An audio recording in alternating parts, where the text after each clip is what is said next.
అందరికీ నమస్కారం అండి. మన భగవాన్ శ్రీకృష్ణ ఛానల్కి స్వాగతం. మనం ఈరోజు వీడియోలో చూడబోయేది ఏంటంటే గోదాదేవి చరిత్రలోని 13వ భాగం అండి. ఈ కథ నుంచి మనం ప్రారంభిద్దాం. భక్తి శ్రద్ధలతో ఆ శ్రీకృష్ణుడిని మనసులో నిలుపుకొని ఈ యొక్క మహిమగల కథను విన్నారంటే తప్పకుండా మీకు కోటి జన్మల పుణ్యం అనేది కలుగుతుంది. ఆలస్యం చేయకుండా ఇక ఆండాళ్ళ తల్లి కథలోకి వెళ్దామా? నిన్నటి భాగంలోని కంటిన్యూషన్ అండి. ఆ వీడియో లింక్ అనేది నేను ఎండ్ కార్డ్లో ఇస్తాను, అలాగే ప్లేలిస్ట్ కూడా ఎండ్ కార్డ్లో ఇస్తాను. ప్లేలిస్ట్ కూడా మన ఛానల్లో ఉంటుంది. గోదాదేవి అని చెప్పి చూస్తే అందులో వీడియోస్ అన్నీ ఉంటాయన్నమాట. మిస్ అయిన వాళ్ళు తప్పకుండా చూడండి. ఇక నిన్నటి కథ కంటిన్యూషన్ అండి. రాజుగారు పశ్చాత్తాపంతో కళ్ళు తెరుచుకున్న ఆ పరమాత్మని చూడాలని ఉంది, నాకు ఆ అదృష్టాన్ని కలిగిస్తారా అని చేతులెత్తి మొక్కి విష్ణు చిత్తుడిని వేడుకుంటాడు మహారాజు. మహారాజు అడిగిన దానికి విష్ణు చిత్తుడు, నా ప్రయత్నం నేను చేస్తాను. మిమ్మల్ని కరుణించి మీకు దర్శన భాగ్యం ఇవ్వడం ఆయన వంతు. ఆయన మిమ్మల్ని కరుణిస్తే నాకు కూడా ఆయన దర్శన భాగ్యం లభిస్తుంది కదా. మీ వల్ల నేను కూడా స్వామిని కల్లారా చూసి తరిస్తాను అంటూ పైకి చూస్తూ 2 చేతులతో నమస్కరిస్తూ, తండ్రి శ్రీమన్నారాయణ, నా నమ్మకాన్ని నువ్వే కాపాడాలి అని అనుకుంటూ కళ్ళు మూసుకుంటాడు. అంతలోనే చుట్టూ చీకటి కమ్ముకుంది. అలా చుట్టూ చీకటి కమ్ముకోవడంతో మహారాజుకు తాను విష్ణు చిత్తుడు తప్ప ఇంకెవ్వరూ చుట్టూ లేరు అన్నట్లు ఏదో శూన్యంలోకి వెళ్తున్నట్టు అనిపించింది. అది ఆయనకు వింతగా ఆశ్చర్యంగా అనిపించింది. అప్పుడే వాళ్ళ ముందు చాలా పెద్ద వెలుగు పరుచుకొని అందులో నుంచి శంఖ చక్ర గదాధార అయిన శ్రీమన్నారాయుడు తన ముగ్ధ మనోహర రూపంలో ప్రత్యక్షమై వాళ్లకు దర్శనమిచ్చారు. స్వామివారిని చూసి విష్ణు చిత్తుడు ఆనందంతో స్వామివారికి మంగళాసనాలు పలికాడు. మహారాజు శ్రీ మహావిష్ణువును చూసి అలాగే బొమ్మలాగా నిలబడిపోయాడు. స్వామివారిని చూసి చేతులెత్తి మొక్కడం తప్ప ఆయనకి నోటి నుంచి మాట రాలేదు. స్వామివారు విష్ణు చిత్తుడిని మహారాజును దీవించి వెళ్ళిపోయారు. మళ్ళీ సభలో మామూలుగా వెలుగు కనిపించింది. అందరికీ ఒక్క క్షణం ఏం జరిగిందో అర్థం కాలేదు. కానీ మహారాజు సంతోషంతో కళ్ళల్లో నీళ్లుతో విష్ణు చిత్తుడికి పాదాభివందనం చేశాడు. ఎన్నో ఏళ్లు తపస్సు చేసిన అందరికీ స్వామివారి దర్శన భాగ్యం నాస్తికుడైన నాకు అందించారు. నిజంగా నేను చాలా అదృష్టవంతుణ్ణి. మీరు నన్ను పూర్తిగా మార్చేశారు. ఆయన దర్శనంతో నా జన్మ పునీతమైపోయింది. అంతటి భాగ్యాన్ని అందించిన మీకు నేను ఏం చేయగలనో చెప్పండి స్వామి అని అంటాడు మహారాజు. మహారాజు మాటలకు విష్ణు చిత్తుడు, మీ చెరలో ఉన్న పండితులందరినీ వెంటనే విడిపించండి. మీకు వీలైతే మీ దగ్గర ఉన్న 4000 దివ్య ప్రబంధాన్ని నాకు ఇప్పించండి. అంతే చాలు, నాకు ఇంక ఏమీ వద్దు అని చెబుతాడు. మహారాజు వెంటనే విష్ణు చిత్తుడు చెప్పినట్లు పండితులందరినీ చెరలో నుంచి విడిపించి వాళ్లకు తగిన సత్కారాలు చేస్తాడు. తర్వాత విష్ణు చిత్తుడితో, మీరు అడిగినట్టుగానే అన్నీ చేస్తాను, కానీ నాకు మీరు పూల సేవ చేసే శ్రీవల్లిపుత్తూరులో విశేషతను చెబుతారా? ఆ క్షేత్రం విశేషతను గురించి తెలుసుకోవాలని చాలా ఉబలాటంగా ఉంది అంటాడు మహారాజు. మహారాజు అడిగిన దానికి విష్ణు చిత్తుడు, దానికి ఏమి మహారాజా, సంతోషంగా చెబుతాను అని మొదలు పెడతాడు. శ్రీవల్లిపుత్తూరు అనే ఊరు మన దేశానికి ఒక అమూల్యమైన మణి వంటిది. పూర్వం హిరణ్యాక్షుడు అనే రాక్షసుడు భూమికి అవతరించి పాతాళంలో దాచిపెట్టాడు. అప్పుడు స్వామివారు వరాహావతారం ధరించి పాతాళంలోకి ప్రవేశించి హిరణ్యాక్షుడితో యుద్ధం చేసి అతడిని సంహరించి భూమిని కాపాడి తన కొరలతో పాతాళంలో ఉన్న భూమిని పైకెత్తి తన స్థానంలో ఉంచారు. భూమిని భరించి భూమిని కాపాడాడు కాబట్టి భూదేవి ఆయనకు భార్య అయింది. స్వామివారు భూమిని భర్త అయ్యారు. భూమికి యథాస్థితిలో ఉంచిన తన అవతార సమాప్తి చేసే ముందు స్వామి భూదేవిని, నీకు ఇంకేమైనా కోరిక ఉందా అంటే కోరుకో అని అడిగారు. అప్పుడు భూదేవి స్వామివారిని, స్వామి మీరు ఇప్పుడు ఏ రూపంలో ఉన్నారో అదే రూపంలో నాతో కొంతకాలం గడపాలి అని కోరుకుంటుంది. భూదేవి కోరిక మేరకు స్వామివారు ఆది వరాహమూర్తి రూపంలో మన భారతదేశంలో ఉన్న దక్షిణ ప్రాంతమైన ఇప్పుడు శ్రీవల్లిపుత్తూరు ఉన్న ప్రాంతంలోని అడవులలో భూదేవితో కలిసి స్వామివారు తిరుగుతూ ఉండేవారట. భగవంతుడు ఏ రూపంలో ఉన్నా యోగులు గుర్తిస్తారు. యోగులందరూ స్వామివారి ఉనికిని గుర్తించి అక్కడికి చేరి చాలా కాలం భూదేవితో పాటు ఉన్న ఆది వరాహస్వామిని భక్తితో సేవించుకుంటారు. అలా ఆ విషయం తెలుసుకున్న చాలామంది మునులు, యోగులు, ఋషులు, దేవతలు కూడా చాలా ప్రాంతాల నుండి, ఎన్నో లోకాల నుండి అక్కడికి చేరుకుంటారు. అలా ఆ ప్రాంతం ఒక పట్టణంగా మారింది. అలా కొంతకాలం గడిచింది. క్రమంగా స్వామివారి అవతారం సమాప్తం సమయం దగ్గర పడుతూ ఉండడంతో ఋషులందరూ స్వామివారు తమ అవతార సమాప్తి చేసి వదిలి వెళ్ళిపోతారు అని తెలుసుకొని, స్వామి మీరు ఈ రూపంతో కాకపోతే వేరే రూపంలో అయినా ఇక్కడ ఉండి మమ్మల్ని అనుగ్రహించాలి అని కోరుకుంటారు. ఇప్పుడు స్వామివారు అక్కడ వటపత్ర సాయిగా విగ్రహ రూపంలో అక్కడ నిలిచిపోతారు. ఆదివరాహస్వామి స్వరూపం ఆ వైకుంఠ నారాయణుడిలో కలిసిపోతుంది. స్వామివారి పాదాల చెంతనే భూదేవి కూడా ఆయన కాళ్ళు ఒత్తుతూ ఉంటుంది.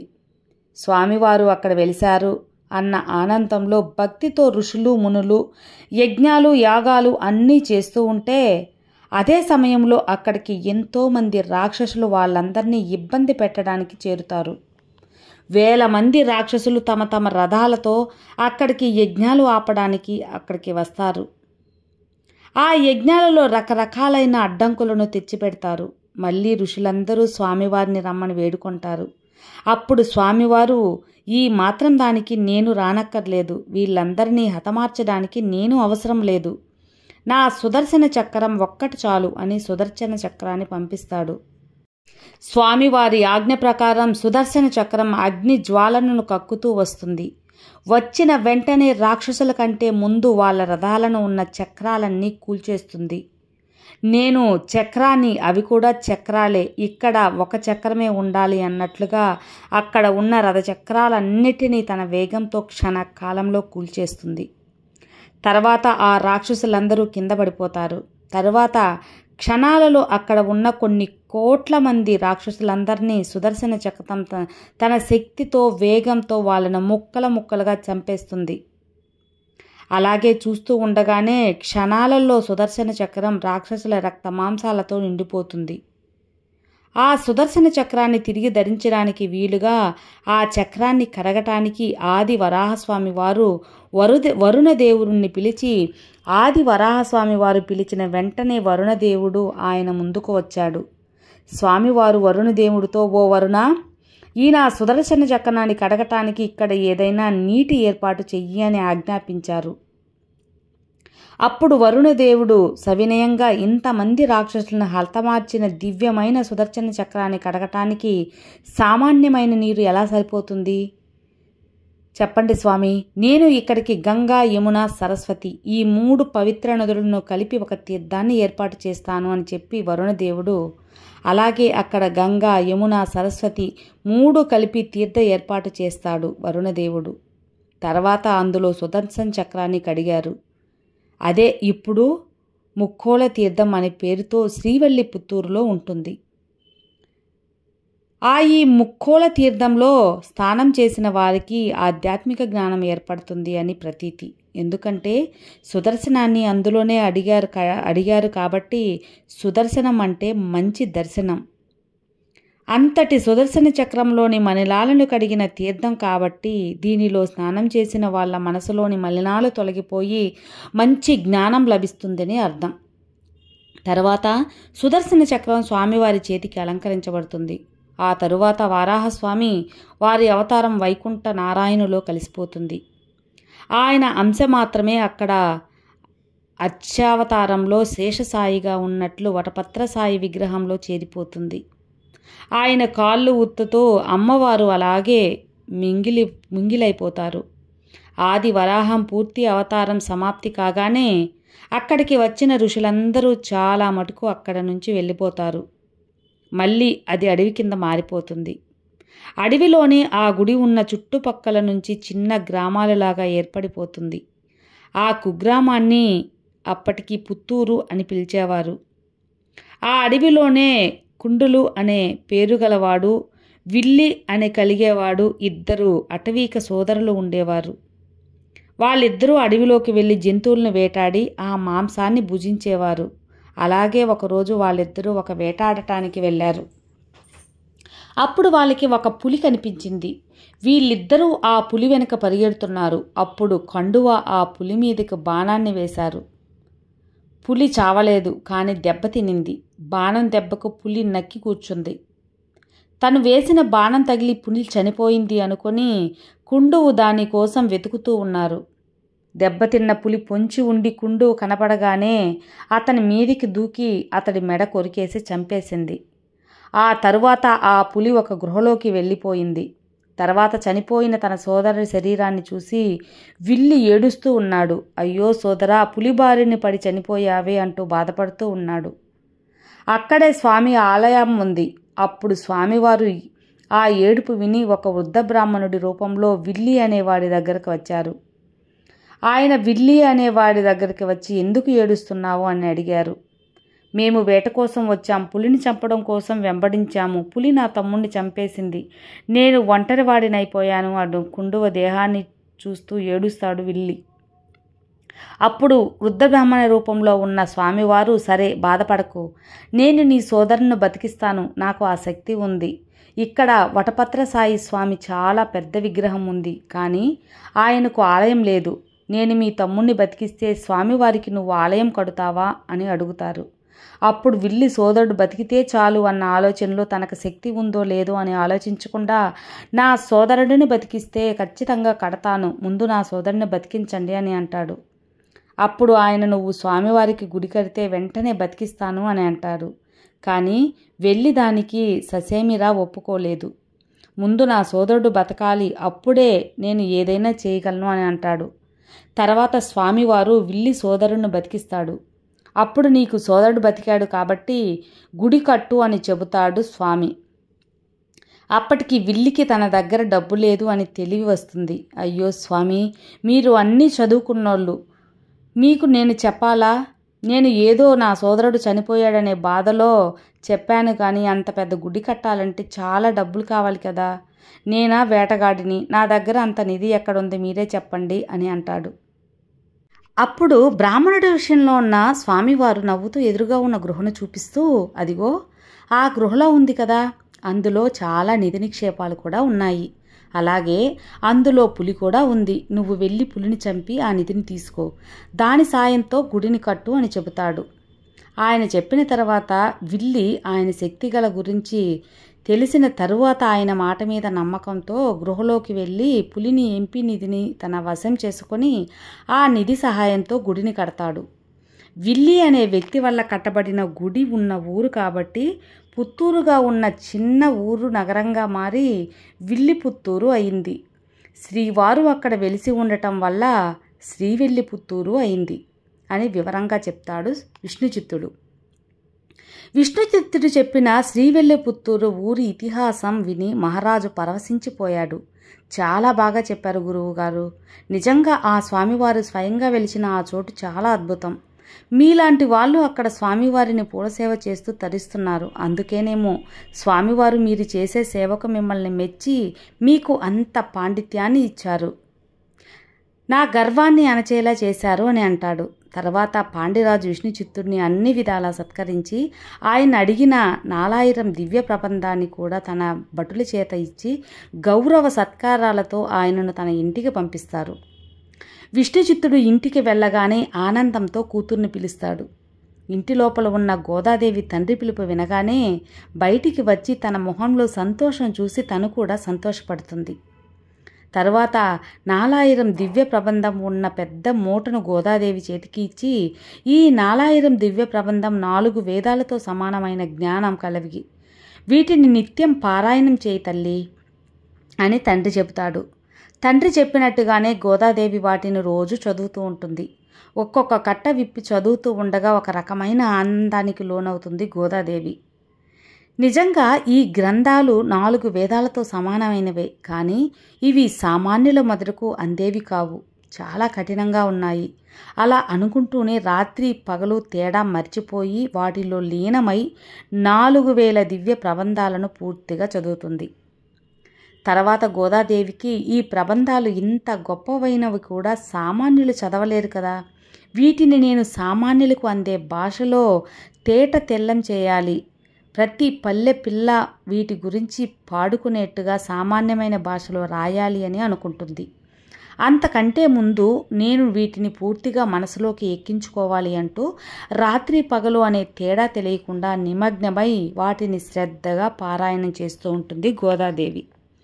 తర్వాత ధనుర్మాసం ప్రారంభమవగానే విష్ణుచిత్తుడు తన కూతురైన గోదాదేవి దగ్గరకు వచ్చి, అమ్మా గోదా, రేపటి నుంచి ధనుర్మాసం ప్రారంభమవుతుంది.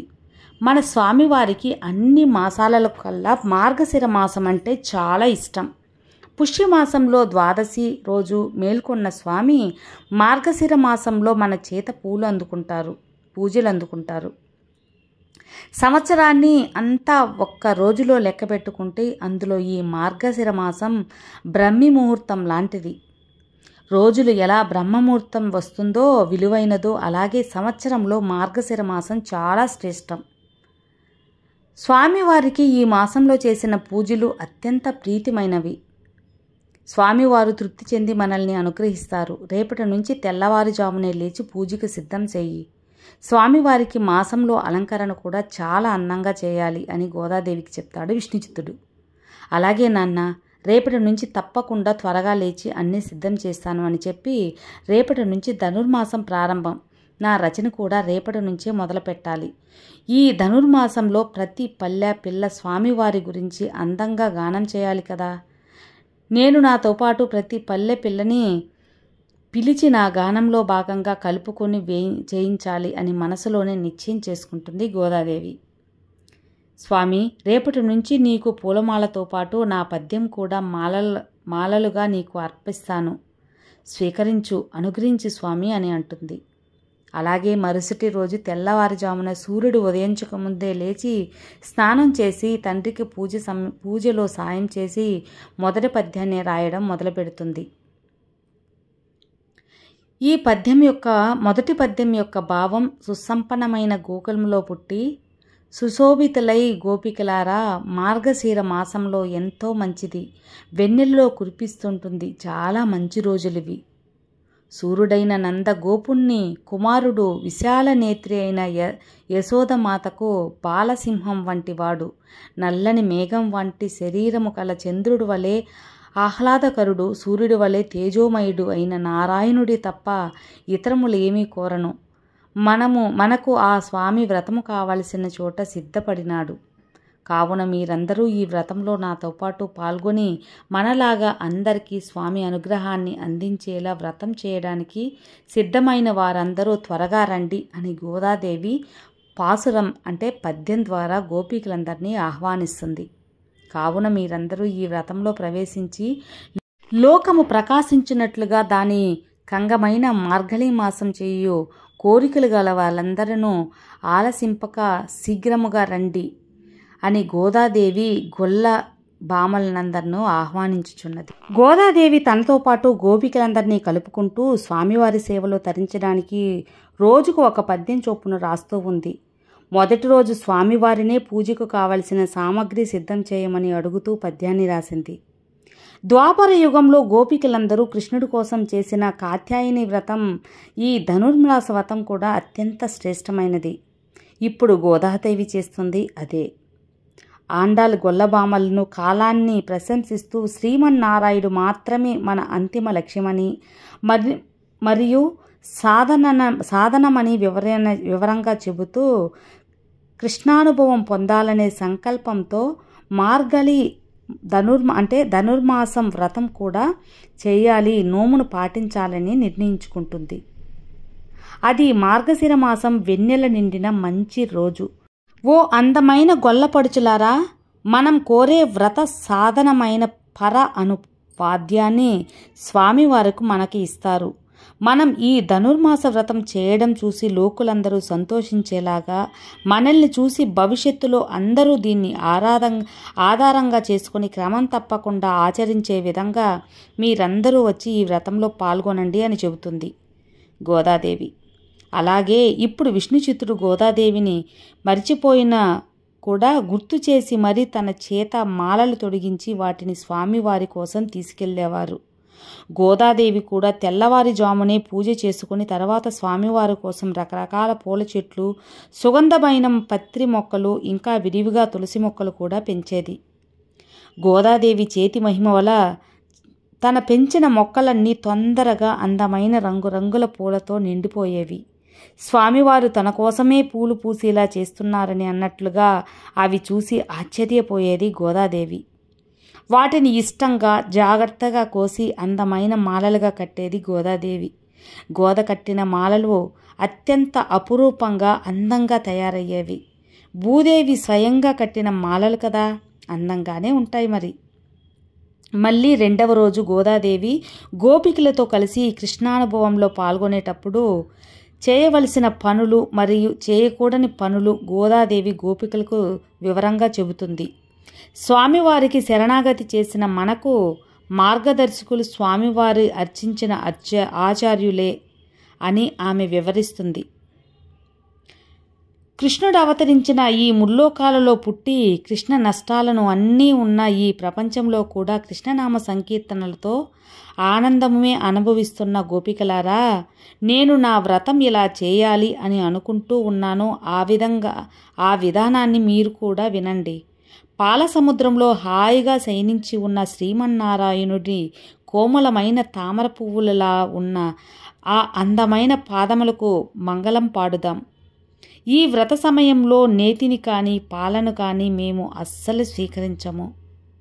అందరూ తెల్లవారుజామున లేచి స్నానం చేసి కంటికి కాటుక పెట్టుకొని కొప్పులో పూలు ముడుచుకొని మా పెద్దలు ఆచరింపచేసిన పనులు చేయము.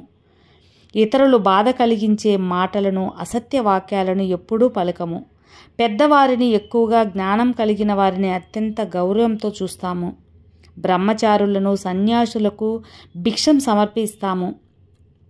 మా జీవన విధానంలో మేము చేసే తప్పులను ఇతరులు చేసే ముందే తెలుసుకోవడానికి ప్రయత్నిస్తాము. ఇతరులకు ఆదర్శవంతంగా ఉండేలా మా జీవన విధానాన్ని రూపుదిద్దుకోవాలని చెబుతుంది గోదాదేవి. ఇలా పూలమాలలతోనే కాకుండా రోజుకొక అందమైన పద్యం కూడా మాలను స్వామికి అర్పిస్తుంది. స్వామివారి మహిమలు అందరికీ తెలపడానికి ఈ పద్యాలను అందరూ పాడుకునే నియమాలను ఆచరింపచేయాలని ప్రయత్నిస్తుంది గోదాదేవి. ఈ ధనుర్మాసం వ్రతమేంతో సుప్రదమైనది. దీనిని ఆచరించటం వలన వ్రతాన్ని ఆచరించిన వారికే కాకుండా లోకంలో ఉన్న వారికి అందరికీ లాభం కలుగుతుంది. ఇది ఇహ పరిసాధక వ్రతం, పిలిస్తే పలికే కృష్ణ పరమాత్మ కదా. ఇలా గోదాదేవి గోపికలకు కృష్ణ పరమాత్మని భక్తిని ఉపదేశిస్తూ మనతో పాటు మన చుట్టూ ఉన్న వారి ప్రపంచమంతా చల్లగా ఉండాలని, అలాంటి మనస్తత్వాన్ని మనం కలిగి ఉండాలని గోపికలతో అందరికీ చెబుతుంది గోదాదేవి. ఇక మూడవ రోజు ఈ వ్రతానికి ప్రధాన ఫలము శ్రీకృష్ణుడి సాన్నిధ్యం పొందడమే. అయినా కూడా దీనిని చేయటానికి అనుమతించిన మీ కుటుంబంలో ఉన్న వారికి కూడా మీరు ఈ వ్రతం చేయడం వల్ల వచ్చే ఫలితం కలుగుతుంది. బలిచక్రవర్తి నుండి 3 అడుగులు దానాన్ని పొందిన శ్రీకృష్ణ పరమాత్మ అత్యంత ఆనందాన్ని పొంది ఆకాశమంత ఎత్తుకి ఎదిగి ముల్లోకాలను కొలిచాడు. మరి విశేషంగా ఆరాధించిన వారికే కాక లోకానికంతకు కళ్యాణాన్ని కలిగించిన శుభాలను చేకూర్చవాడు అని ఈ వ్రతం చేయడం వల్ల కలిగే ఫలితాలను వివరిస్తుంది గోదాదేవి. చిత్తశుద్ధితో భగవంతుణ్ణి ప్రార్థిస్తే వానలు కురుస్తాయి, పంటలు పండుతాయి, దేశం సుభిక్షంగా ఉంటుంది. శ్రీకృష్ణుణ్ణి పూలమాలతో పూజిస్తే పాపాలు నశిస్తాయి అని గోదాదేవి చెబుతుంది. ఆ వామనమూర్తి దివ్య చరణాలను, అతని దివ్య నామాలను పాడి ఈ దివ్య ధనుర్మాస వ్రతాన్ని చేయండి. అలా చేయడం కోసం మార్గశిర స్థానాన్ని ఆచరిస్తే ఈ లోకంలో దుర్భిక్షం, వర్షాలు లేకపోవడం కానీ, ఆహార కొరతలు కలగకుండా ఉండేవి కానీ అవన్నీ లేకుండా చక్కగా నెలకు 3 వర్షాలు కురుస్తాయి. పంటలన్నీ ఆ పరమాత్ముడైన త్రివిక్రములాగా ఆకాశమంత ఎత్తుకు ఎదిగి ఫలిస్తాయి. అంతేకాదు పంట చేనుల మధ్య పారే నీటిలో పెరిగే చేపలు కూడా తుల్లిపడుతూ ఆనంద సమృద్ధిని సూచిస్తాయి. ఆ నీళ్లలో కలువలు కూడా విరిసి వాటి ఉన్న మకరందాన్ని తుమ్మెదలు కూడా తాగి మత్తుగా తృప్తి నిద్రపోతాయి.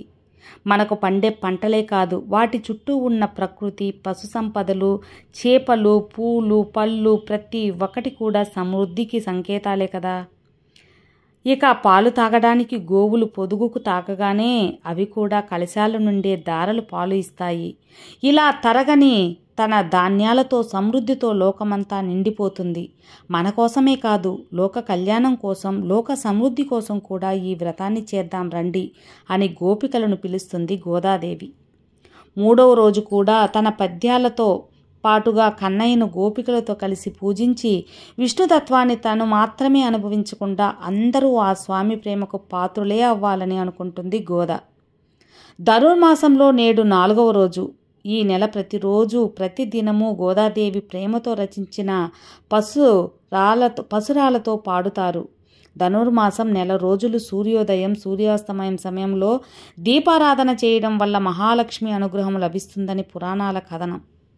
మహావిష్ణువుకు ప్రీతికరమైన ఈ నెల రోజులు వివాహితులు తిరుప్పావై పఠించడం వలన కోరిన కోరికలు తీరుతాయని నమ్మకం. సాక్షాత్ భూదేవి అవతారమైన ఆండాల్ ధనుర్మాసంలో వ్రతాన్ని చేపట్టి నారాయణ్ణి కొలిచింది. విష్ణువు కొలిచిన రంగనాథుడే తన భర్తగా భావించి కనుక ఆండాల్ రచించిన దివ్య ప్రబంధమే తిరుప్పావైలోని పాసురాలలో రోజుకొకటి చొప్పున పఠిస్తూ శ్రీ మహావిష్ణువుని కొలిచిన వారికి కొంగు బంగారమని శాస్త్రాలు చెబుతుంది. ఓ వరుణదేవా, పెద్ద పెద్ద వర్షాలను కురిపించగలిగిన నీ శక్తిని, నీ గొప్పతనాన్ని ఏమాత్రం తగ్గనీయకు. నీ శక్తిని ఉపయోగించి సముద్రంలో నీరు అంతటినీ తాగు. నీ శరీరాన్ని నా కృష్ణయ్యలాగా నల్లగా చేసుకో. నీ నుంచి వచ్చే మెరుపులు ఆ విష్ణువు చేతిలో ఉన్న చక్రంలాగా మెరవాలి. నీ ఉరుములు ఆయన ఎడమ చేతిలో ఉన్న శంఖంలాగా గర్జించేలా ఉండాలి. నువ్వు కురిపించే వర్షధారలు ఎలా ఉండాలంటే ఆ శ్రీరాముడి చేతిలో ఉన్న ధనుస్సు నుండి కురిసే బాణంలా ఉండాలి. నువ్వు కురిపించే ఆ వర్షం వల్ల ఆ లోకంలో అందరూ సుఖంగా సుభిక్షంగా ఉండాలి. మేమందరం సంతోషంగా స్నానం చేయడానికి సరిపడా మంచి వర్షాన్ని కురిపించు అని గోదాదేవి గోపికలతో కలిసి వరుణదేవుని కోరుకుంటుంది. అలా తన కోరికలతో కూడా ప్రపంచంలో ఉన్న వాళ్ళందరినీ సుఖ సంతోషాన్ని, దేశం యొక్క సుభిక్షతను కోరుకుంటూ గోదాదేవి తన 4వ రోజు పూజను పూర్తి చేసి యథావిధిగా స్వామివారి సేవలో తన కాలాన్ని గడుపుకుంటూ పూల సేవను కూడా కొనసాగిస్తూ ఉంటుంది. 5వ రోజు కూడా తెల్లవారుజామునే లేచి 5వ రోజు పద్యం యొక్క భావం ఏమిటంటే, ఓ గోపికలారా, మనం ఈ వ్రతం ఆచరించి ఫలం పొందడానికి మా పాపాలు అడ్డుగా వస్తాయని భయపడకండి. దానికి కారణం మన వ్రతానికి నాయకుడు శ్రీకృష్ణుడే. అతడికి ఆశ్చర్యకరమైన గుణములు శ్రేష్ఠులు కలవాడు. ఉత్తర మధురానగరానికి నిర్వాహకుడుగా ఆవిర్భవించారు. నిర్మలమై గంభీరమైన జలము గల యమునా నది యొక్క తీరమ వాసని మన కోసం గొల్లకులం అవతరించింది. ఈ లోకాన్ని ప్రకాశింపజేసే మంగళకరమైన వాడు మరియు తన పుట్టుక వల్ల యశోదాదేవి ఇంటికి కాంతివంతం చేసిన గొప్పవాడు. అయినా కూడా ఆమెకు కట్టుబడి ఉన్న భక్త సులభుడు. కాబట్టి మనం సందేహం లేకుండా నిర్మలమైన మనసుతో మన హృదయ పుష్పాన్ని ఆయనకు సమర్పించాలి. నోరారా పాడాలి, మనసారా ధ్యానం చేయాలి. అలా చేసిన వెంటనే ఎంత నిల్వ ఉన్న పాపరాశి అయినా కూడా, రాబోయే పాపరాశి కూడా నిప్పు పడిన దూది పింజలా భస్మం అయ్యి మన వ్రతానికి అడ్డు తొలగిపోతుంది. కాబట్టి రండి, మనమందరం కలిసి భగవాన్ నామాన్ని పాడుదాం. గోదాదేవి మనందరికీ పరమాత్మను కీర్తించడం వలన కలిగేటువంటి ఫలితాన్ని చెబుతుంది. ఆ పరమాత్మ అయిన కృష్ణుడి యొక్క వైభవాన్ని చిన్న చిన్న మాటలతో లోనై తన భావాలతో అభివర్ణిస్తున్నది. మాయనై ఇక్కడ పరమాత్మని మాయవి అన్నారు. మాయ అన్నప్పుడు స్వామి యొక్క విచిత్ర కార్యకారి శక్తి ఇక్కడ మాత్రమే అర్థం చేసుకుంటే చాలు. పరమేశ్వరుడు చేసేటువంటి దివ్యమైన లీలలన్నీ తన మాయశక్తితో చేస్తున్నాడు. యోగమాయము ప్రాయశ్చిత్తం అనే భాగవతం చెబుతున్నది. యోగమాయ శక్తితో చేస్తున్నాడు. ఇక్కడ మాయ అన్నప్పుడు మన ఊహకి అంతుపట్టనిది ఏదో అది మాయ. అది ఈశ్వరుని యొక్క కార్యము. అఘటన ఘటన పటీయసి మాయ అన్నారిక్కడ. అనిత సాధ్యమైన ఈశ్వర శక్తి మాయ, అది విచిత్ర కార్యశక్తి అని శాస్త్రము వర్ణిస్తుంది. అటువంటి దివ్యమైనటువంటి మాయగలవాడు శ్రీకృష్ణుడు. నిత్యము భగవత్ సంబంధం కలిగినటువంటి మధురకు నాయకుడు అన్నారు. ఈ మధుర ఎప్పుడూ భగవంతునితో సంబంధం ఉందట. అయోధ్య, మధుర, మాయ, కాశీ, కాంచి, అవంతిక అంటాం. మధురా నగరం మోక్షపట్టణంలో ఒకటి. అయితే మనకు దక్షిణాపదంలో మధుర ఒకటి ఉన్నది. ధనుర్మాసంలో నేడు 5వ రోజు. ఈ ధనుర్మాసం నెల రోజులు విష్ణువుని స్తుతిస్తూ ప్రతి దినం గోదాదేవి రచించిన పాసురాలతో వైష్ణవాలయాల్లో పాడుతారు. ద్రావిడ సంప్రదాయం ప్రకారం మహావిష్ణువుకు ప్రీతికరమైన ఈ నెల రోజులు పెళ్లి కాని వారు తిరుపావై పఠించడం వలన మంచి జీవిత భాగస్వామిని లభిస్తారని నమ్మకం. ఈ పాసురాలలో మొదటి 5 పాసురాలు ఉపోద్ఘాతం, తిరుపావై యొక్క ముఖ్య ఉద్దేశాన్ని తెలియజేస్తాయి. చిత్తశుద్ధితో భగవంతుణ్ణి ప్రార్థిస్తే వానలు కురుస్తాయి, పంటలు పండుతాయి, దేశం సుభిక్షంగా సురక్షంగా ఉంటుంది. శ్రీకృష్ణుడిని పువ్వులంటే మనకు దొరికే ఈ పువ్వులే కాక మన హృదయ పుష్పాలతో కూడా ఆ స్వామిని పూజిస్తే పాపాలు నశిస్తాయి అని గోదాదేవి విన్నవిస్తుంది. విన్నారు కదా ఫ్రెండ్స్, ఇంతవరకు గోదాదేవి చేసిన పూజ, శ్రీమన్నారాయణను కొలిచే విధానం, అలాగే మార్గశిర మాసం యొక్క ప్రతిష్ఠత అంతా ఈ యొక్క వీడియోలో మీతో తెలియపరిచాను. ఇంతవరకు విన్నవారికి నిజంగా ఆ శ్రీకృష్ణ పరమాత్ముడి శ్రీమన్నారాయణుడి అనుగ్రహం పరిపూర్ణంగా అందరికీ దొరుకుతుంది. అంతేకాకుండా ఇంతవరకు విన్నవారికి నా ధన్యవాదాలు తెలుపుకుంటూ మిగతా ఆండాళ్ తల్లి అంటే గోదాదేవి చరిత్ర మిగతా వీడియోలో, రేపటి వీడియోలో మీతో షేర్ చేయబోతున్నాను. మరో మంచి వీడియోతో మళ్ళీ కలుద్దాం. అంతవరకు సర్వే జనా సుఖినో భవంతు.